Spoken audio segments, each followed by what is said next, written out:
Bob Thompson, and I'm a jazz pianist. I live in Cross Lanes, West Virginia. Well, I grew up in New York City, actually in Jamaica, New York, in Queens. I grew up, very interested in music. I played in the school bands. I was a trumpet player for most of my life. My mother had a piano in the house, and so there was always music around. I did take some piano lessons when I was a kid. I had a teacher that came to my house. I wasn't interested, so that didn't last very long. I actually did some singing also at that time in my life. I was actually in a doo-wop group called the Chanters.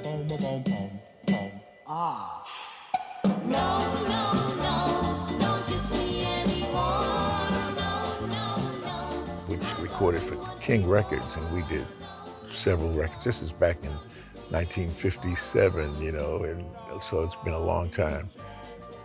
I came to West Virginia in 1960 to go to college at West Virginia State, and that was my introduction to West Virginia. New York City had a big alumni association for West Virginia State, and every year they gave a student from New York City a scholarship to come for 1 year.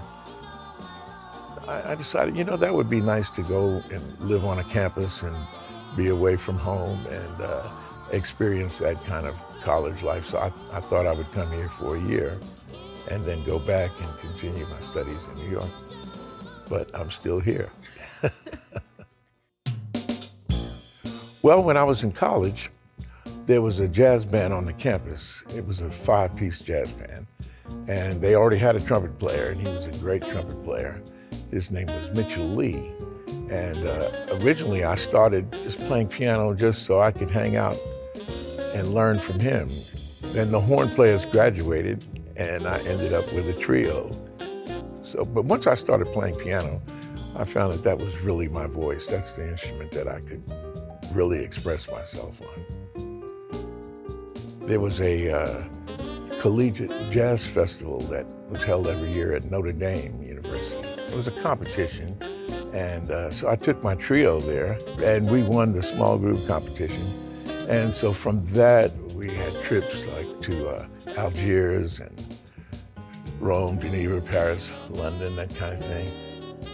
That's when I really decided this is what I want to do. I was playing right down the street here at the Elk River Holiday Inn. And Andy Ridenauer used to come in and listen to my trio there. And he decided, it would be nice to do a live broadcast from here. So we started doing that every now and then on a Friday night. Out of that idea grew the idea for a live music show. And so I was on the pilot show when Mountain Stage first began. I appeared a lot of times as a guest over the years. But it wasn't until 1991 that I became a regular because they asked me if I would fill in until they found somebody, and I did, and I'm still there. I get a piece on every show, so I try to make my piece fit in with the overall theme. So if it's a blues show, I go in that direction. All of the music I get to hear, all of the artists that I get to see, I just sit here on Mountain Stage and it all comes right here. And in a lot of cases, it's broadened my musical horizons. My band is all from West Virginia. All of them grew up in West Virginia. And there's a wide range of ages with all the players as well. So everybody brings something different to the table. When I started, people came to hear me. Here in Charleston, you can't play music if nobody comes to hear you. So that support that people gave me allowed me the privilege of being able to learn. People need the arts. They need music. They need the arts. It's our job.